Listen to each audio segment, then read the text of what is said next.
Hello.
पालने बदन देख मुस्कान रतन जदेन कोडाय पालन रतन जदेन कोडाय पालन बदन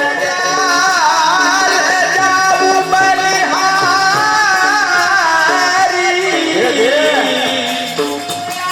जाऊ बलिहारी ओ बलवान दय गाय ओ बलवान दय यशोदा तेरे भाग्य की कहीं न जाए तेरे भाग्य की कहीं न जाए भाग्य की कहीं न जाए यशोदा तेरे भाग्य की कहीं न भाग्य की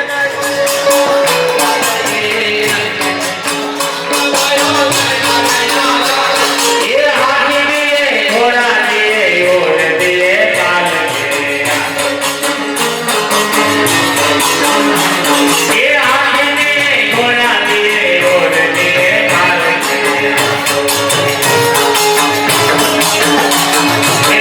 मेरे आनंद भयो जय कन्हैया लाल के ये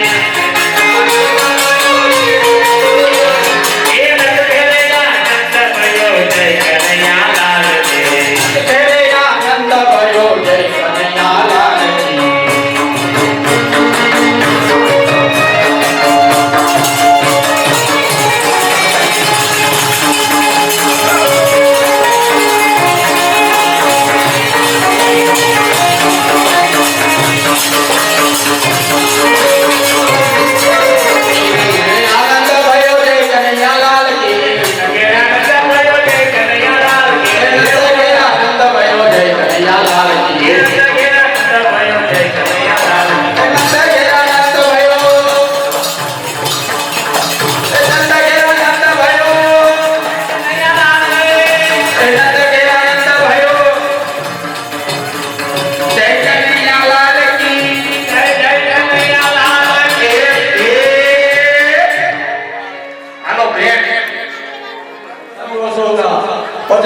શાંતિભાઈ વસ્તાભાઈ એ ભાઈ કરો 501 રૂપિયા શાંતિભાઈ વસ્તાભાઈ 501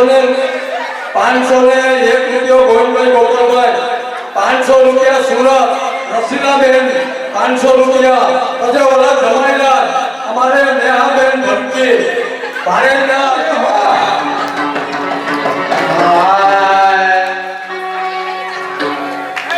बाजी बाजी बधाई न करवा जसोदा मैया बाजी बाजी बधाई न करवा जसोदा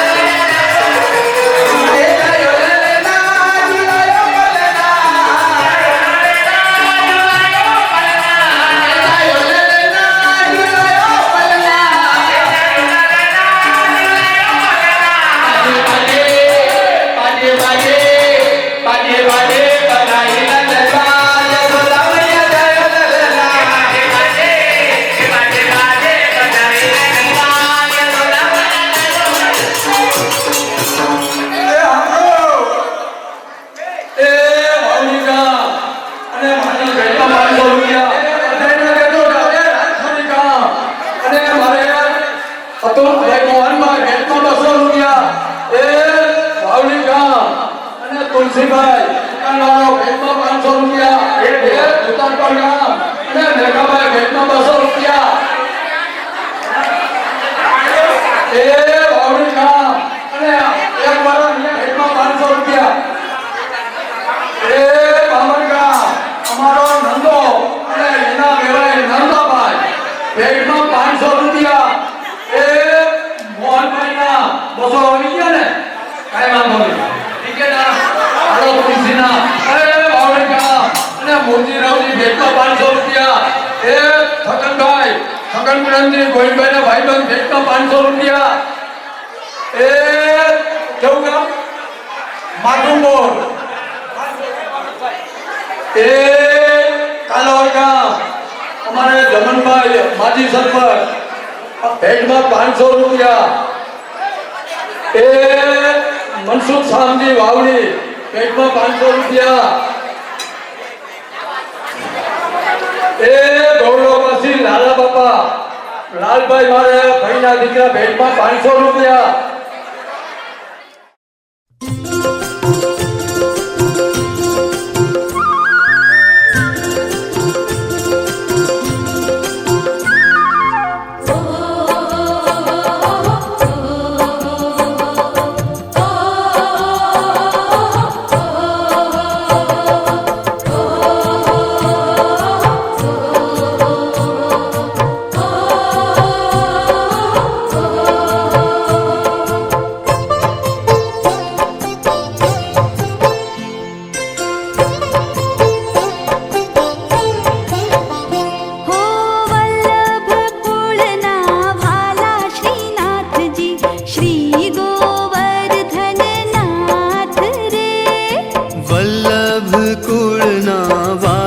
श्रीनाथ जी श्री गोवर्धन नाथ रे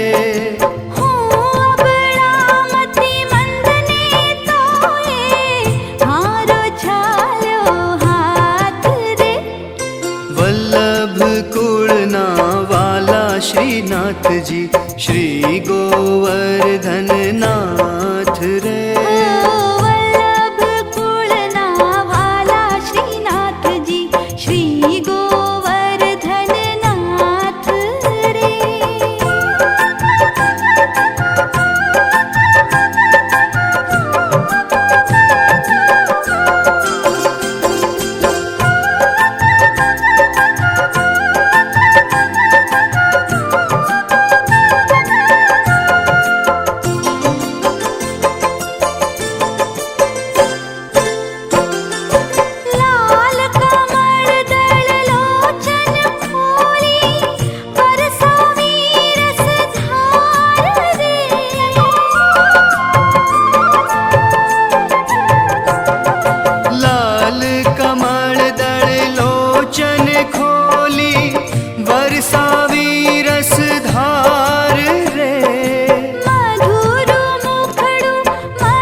श्रीनाथ जी श्री गोवर्धन नाथ रे वल्लभ कुलना भाला श्रीनाथ जी श्री गोवर्धन नाथ रे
प्यारे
બોલો શ્યામ સુંદર શ્રી યમુને મહારાણી કી જય, વલ્લભરાય પ્યારે કી જય.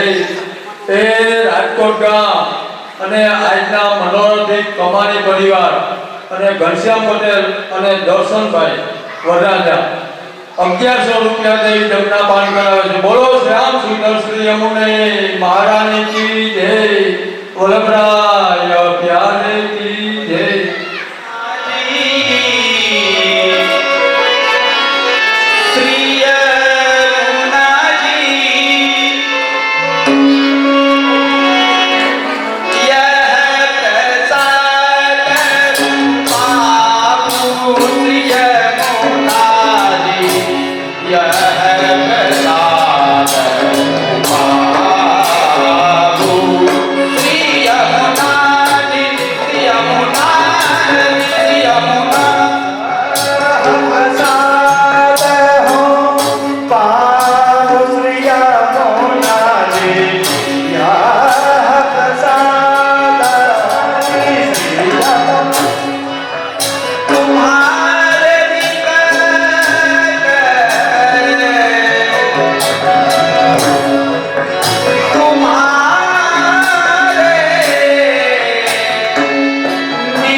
જરી પાછું કર્યો તો હાલો તો એમાં હું કાલ ક્યાં જાવું છે હું માનું કે હા પણ વચનામાં દાખલો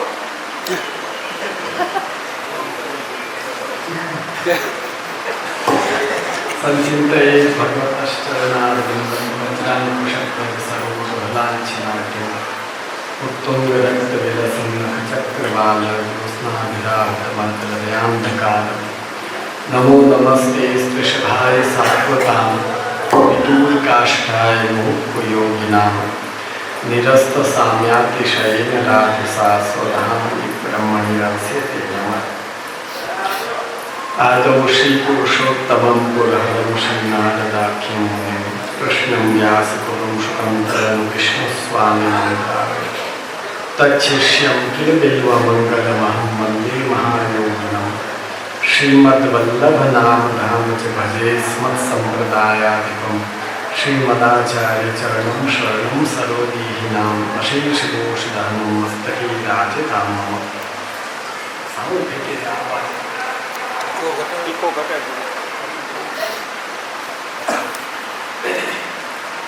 सर्वप्रथम श्री मोहन प्रभुना चरणारविंदमा दंडवत प्रणाम।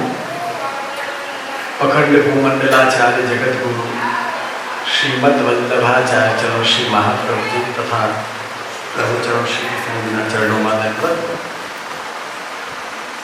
आजना मनोरथी परम भगवती घनश्याम भाई कमाणी તેમજ કૃષ્ણાબેન કમાણી સમસ્ત કમાણી પરિવાર ઉપસ્થિત સર્વે વૈષ્ણવજનો ભાઈઓ બહેનો બાળકો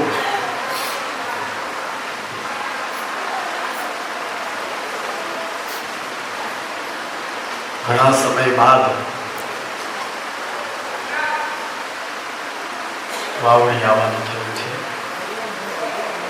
અને ખૂબ આનંદ થાય છે। દાદાજીનું ગામ છે આજનું ખૂબ કૃપાપાત્ર ગામ રહ્યું છે અને વર્ષો સુધી પરમ ભગવતી ગોપાલભાઈ મર્યાદીએ અહીં રહીને ખૂબ ઠાકોરજીની સેવા અને વૈષ્ણવની સેવા કરી।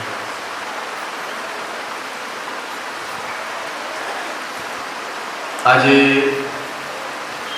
વિવાહનો શુભ ઉપલક્ષ્ય છે અને તન નિમિત્ત શ્રી ઠાકોરજીનો મનોરથ અને મોટી ઉત્સવ।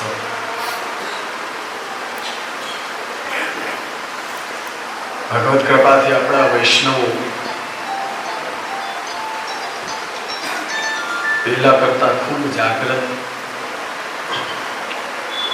અને ધર્મ તરફ લાગણીવાળા થયા છે અને મનોરથ તેમજ ધાર્મિક સર્વ આપણા નાના મોટા આયોજનોમાં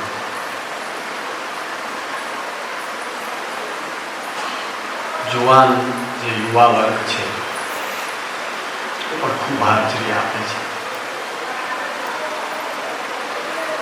પણ તેની સાથે સાથે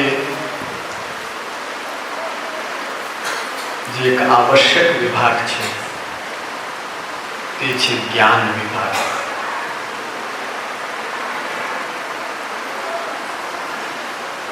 આપણો જે પુષ્ટિ સંપ્રદાય છે એ જેમ સાદા પંથ હોય એવું નથી। સાદા પંથ હોય એમાં અમુક મુદ્દાઓ પકડી પછી કંઠી દેવા લાગે અને અનુયાયી બનાવવા લાગે એ બધા પંથ કહેવાય।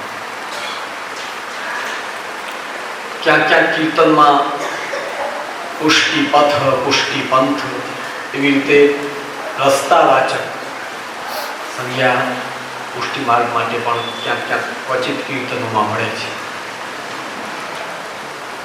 મુખ્યમાં આને પુષ્ટિ માર્ગ કહેવાય અને માર્ગનો મતલબ થાય કે જેના થકી કાંઈક ગોતી શકાય એને માર્ગ કહેવાય।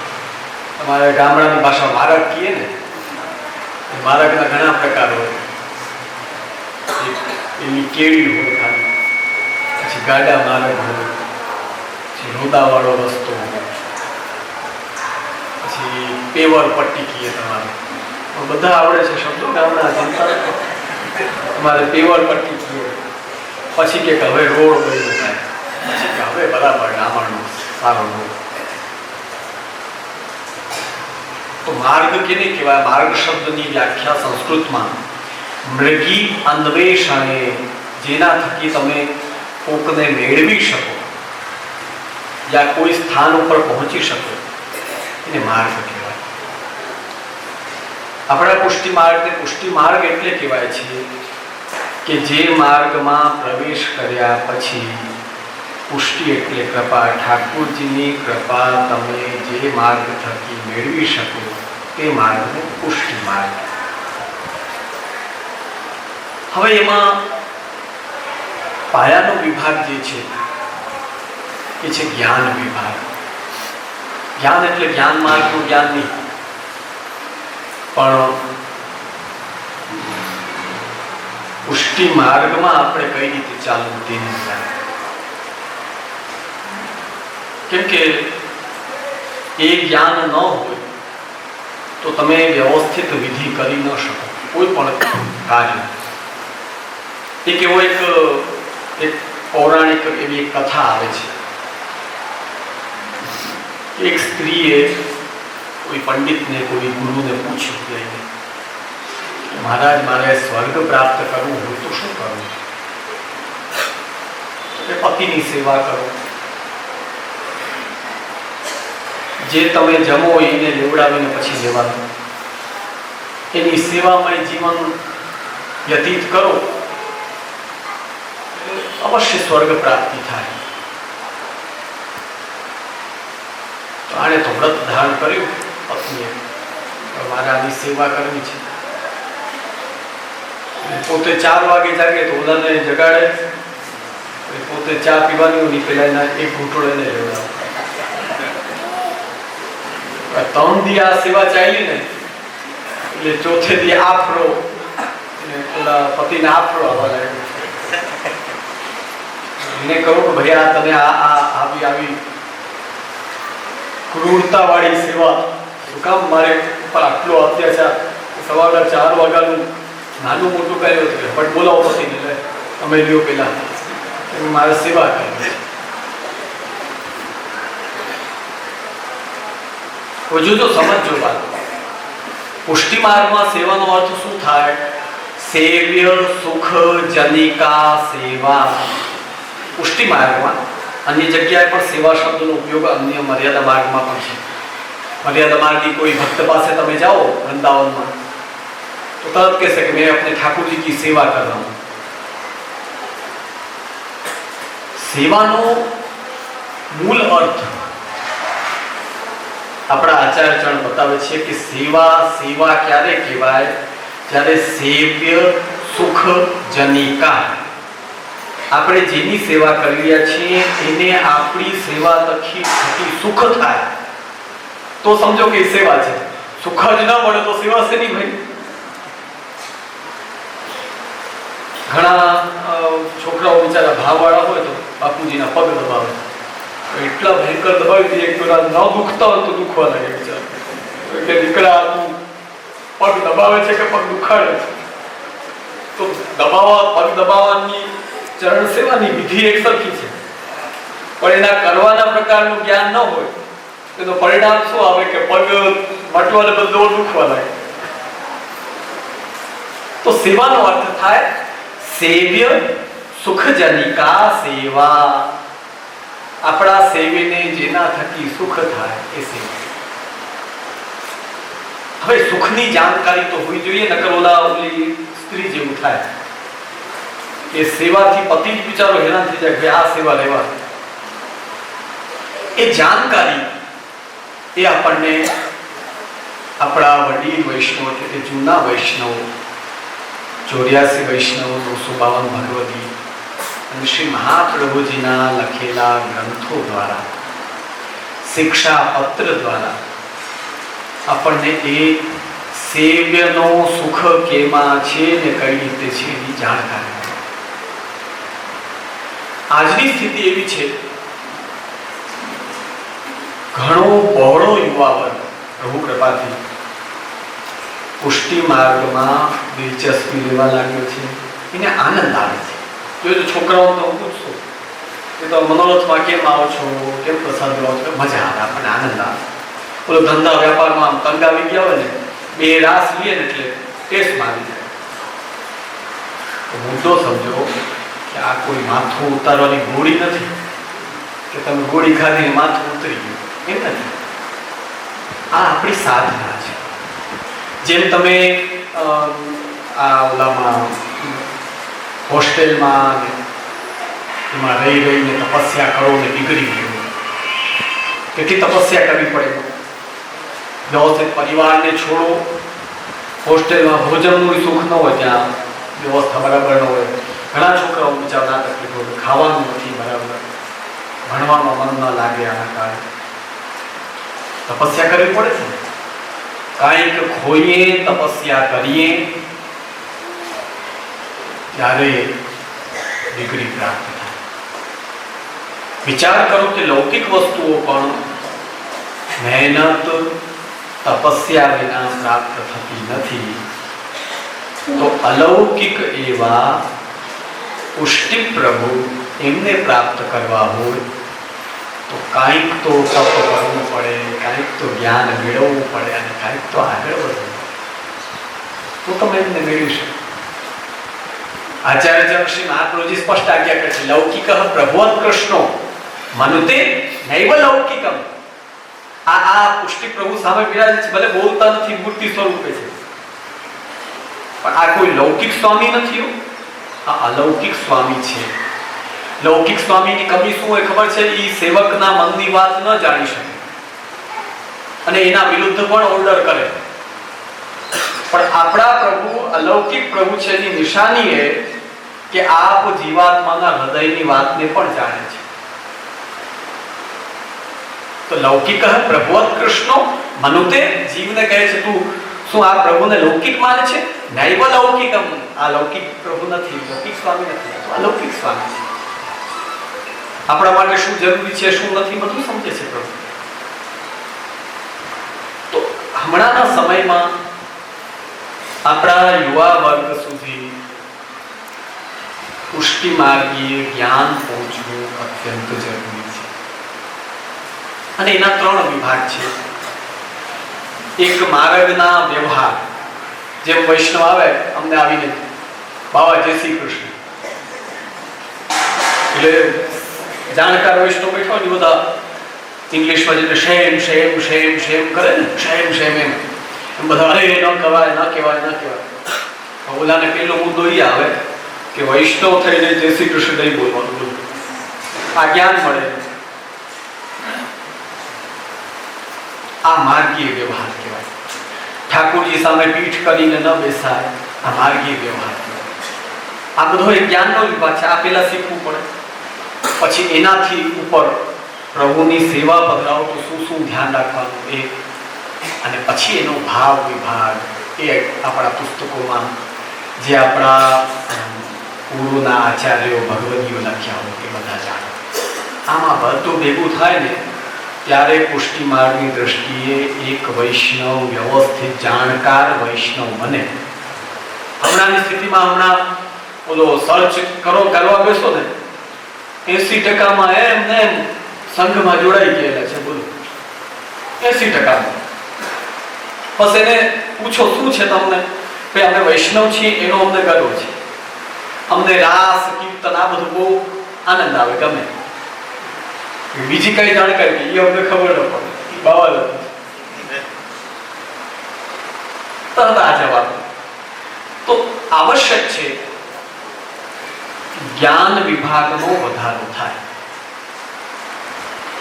તમે સ્વામિનારાયણ સંપ્રદાયમાં નજર કરો, એ લોકોએ બીજું કંઈ નથી કર્યું.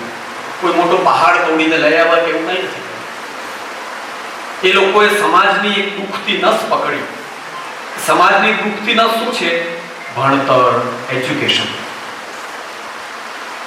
હવે એ પકડી લ્યો, એ પોતાના હાથમાં કરી લ્યો અને એમાં બધાને જોઈન્ટ કરો ને સાથે સાથે જેમ કડવી ગોળી ઉપર મીઠો કોટેડ ચડાવી ને આપણને તકલીફ ન પડે એટલે ઠેઠ પેટ સુધી ઉતારી દેવામાં આવે, એમ એમણે પોતાના સંપ્રદાયનું જ્ઞાન આ ભણતર સાથે છેક પેટ સુધી ઉતાર્યું.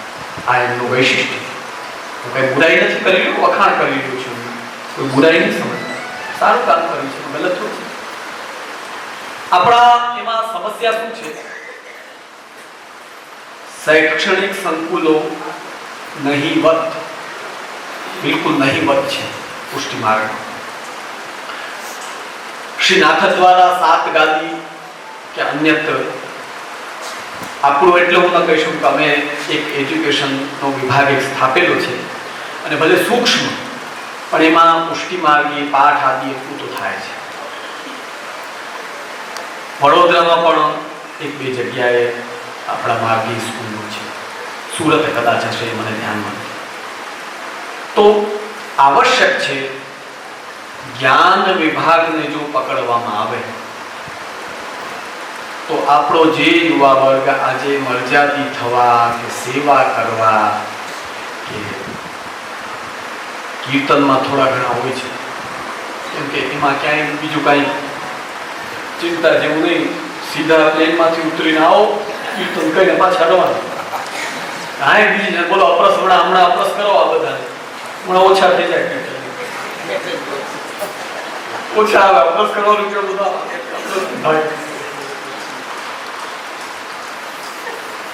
તો જો આ વિભાગમાં તમને યુવા વર્ગ દેખાશે, કેમ કે એને પોતાનો જે અમુક નિશ્ચિત સમય છે કાઢી આવી સેવા કરીને પાછા નીકળી જવું છે.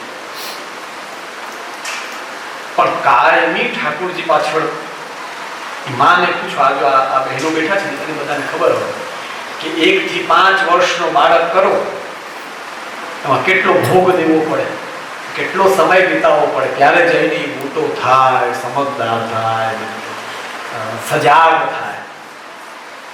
ઠાકોરજી છે એ શ્રી મહાપ્રભુજીએ આપણને શ્રી નંદરાયજી યશોદાજીના શ્રી ગુસાઈજી આજ્ઞા કરે છે, જાનીત પરમમ તત્વમ યશોદોત સંગલાલિતમ. આપણે કયા પ્રભુને જાણવા છે? જે શ્રી યશોદાજીની ગોદમાં વિરાજી ને સર્વ વ્રજની ને સર્વ વ્રજ ભક્તોની ગોપ ગ્વાલો બધાની ગોપિકાઓ બધાની રક્ષા કરતા છતાં પણ ભોળા બાળક છે એવા યશોદોત સંગલાલિતમ તમે જાણો. ભેજનો એજ્યુકેશન વધે તો તમે કંઈક સેવા કરતા થાઓ. તમને બધાને બહુ સ્પષ્ટ કહીએ, પુષ્ટિ માર્ગી વૈષ્ણવનો આ શરીર અને એમાં રહેલો મન, પુષ્ટિ માર્ગના સિદ્ધાંતની દ્રષ્ટિએ આ શરીર પ્રથમ દ્રષ્ટિએ બ્રહ્મ સંબંધ પછી સાક્ષાત ઠાકોરજીની સેવા માટે જ છે. ત્યાં આપણી સ્થિતિ શું છે? તમે કે જે અમૃત છે એનાથી બધા આગા ભાગે છે. એટલે બહારનું ખાવું, તમાકુ ખાવું, પાનની દુકાન ઉભા રહેવાનું જે વિશ્વ વિભાગ છે એ બધા ઘૂંટડા ભરી ભરીને પી રહ્યા છે. જે અમૃત વિભાગ છે એના ઉપર નજર નથી અને વિષના ઘૂંટડા પીવાઈ રહ્યા છે. આ ફેક્ટ છે પુષ્ટિ માર્ગ. અને એનું કારણ છે એજ્યુકેશનની કમી.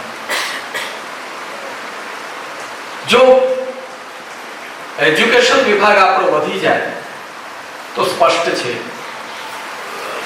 પ્રાય દરેક વૈષ્ણવ ભલે પોતાની શક્તિ પ્રમાણે, કારણ કે જોજો એક વસ્તુ બતાવી, ઘણા પ્રકારના નશા હોય. એક મનુષ્ય બનવાનો નશો, આપણે ઢોર નથી મનુષ્ય છે એનો આપણને નશો હોય. આપણી પાસે બુદ્ધિ છે, ઓલા ઢોર પાસે બુદ્ધિ નથી. પછી પૈસો આવે તો એનો નશો આવે, પછી વિદ્યા આવી જાય તો એનો નશો આવે, પછી મોટું કોઈ પદ મળી જાય તો એનો નશો આવે. હવે આ બધા નશા પેલા ઉતરે પછી ઓલો ભક્તિનો નશો ચડે ને, પેલા આ ઉતરતા નથી. પ્રશ્ન છે આ નશાઓ ઉતરે તો ચડે. ને આ સત્સંગ અને જ્ઞાન વિના આ નશાઓ કોઈ દી ઉતરે એવા છે જ નહીં, આ ચડેલા જ રહેવાના છે. એટલે આવશ્યક વિભાગ જે આપણા પુષ્ટિ માર્ગમાં હમણાં જરૂરી છે તે છે યેન કેન પ્રકારેણ આપણો જે યુવા વર્ગ છે એમાં કોઈ પણ રીતે પુષ્ટિ માર્ગીય જ્ઞાનનો વધારો થાય. પ્રભુ કૃપાથી અમે ગલત નહીં કહીએ પણ હમણાંના જે પુષ્ટિ માર્ગીય યુવા આચાર્ય બાળકો છે અમારી વયના અથવા તો અમારાથી નાની વયના અથવા તો થોડા મોટી વયના બાળકો બધા પોતાના લેવલે ક્યાંક ને ક્યાંક વૈષ્ણવોને જે કહેવાય ને કે સહી ઢંગથી પહોંચતું કરવાનો પ્રયત્ન કરે છે. ગલતી ક્યાં રહી છે તમને બતાવું. તમે તો ખેડૂત છો, બધા સમજો કે ખેડ્યા વિનાના ખેતરમાં વરસાદ વધારે પડી જાય છે. ખેડ્યા અને વાવેલું ખેતર ન હોય ત્યાં 10 ઇંચ પડો શું મળવાનું છે બોલો? એટલે બાળકો દીએ છે ખૂબ પેલા ખેડવાનું અને વાવવાનું કઈ કરતા નથી, વરસાદનો ઢગલો કરી નાખે એટલે બધું પાછું હાઈ જાય છે.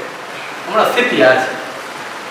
અમારા જૂના આચાર્યો 8-8 દિવસ બિરાજતા માથે બેસીને પેલા એને ખેડતા, વાવતા અને કહેતા હવે ઠાકોરજી પધરાવો. મને યાદ છે ખેંગાર પર પછી અહીંયા વાવડી પણ દાદાજીના મુકામ રહેતા.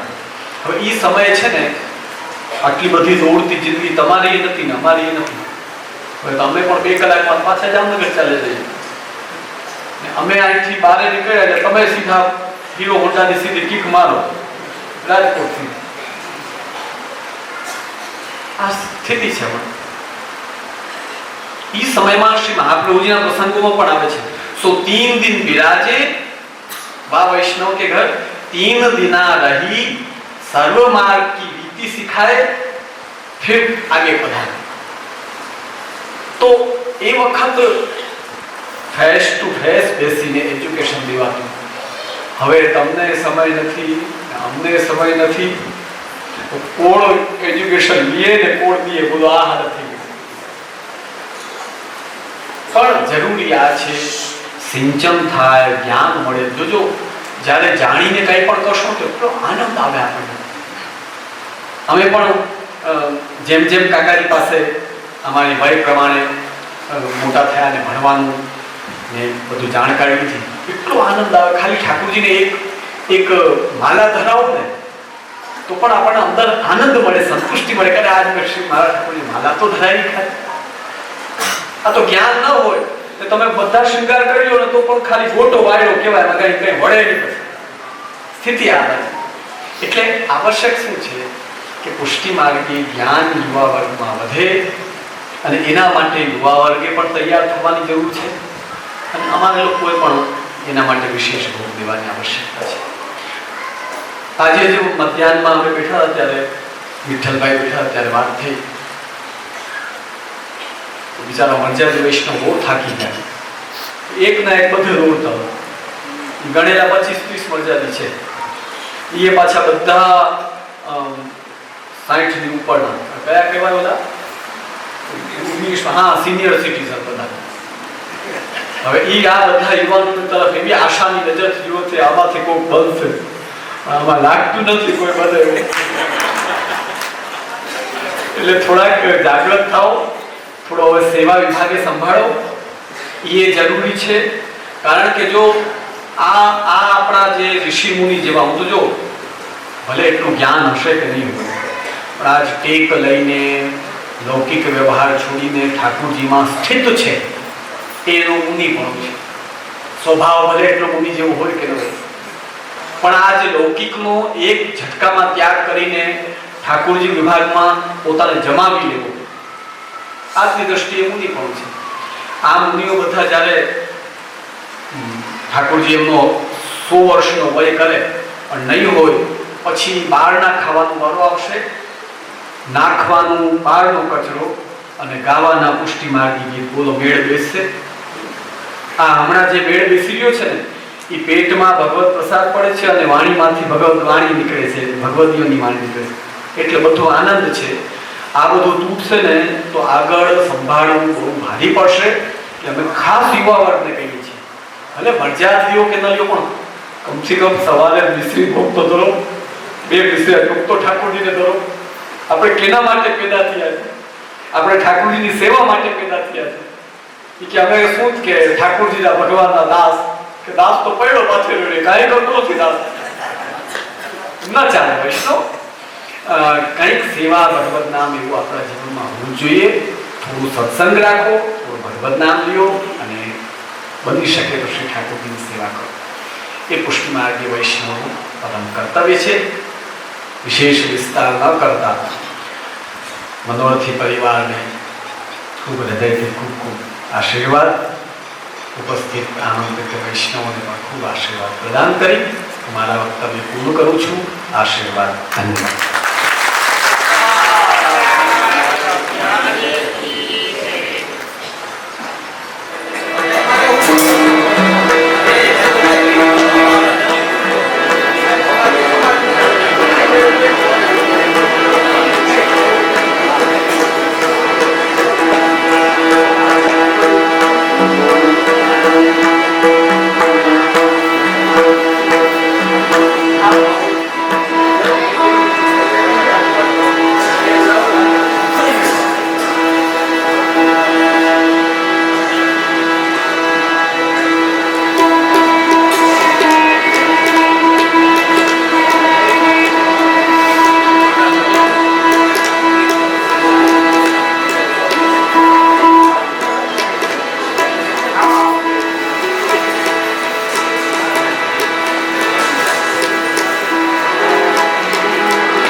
ચાલુ રાખે, સરપંચ કરતા રહે,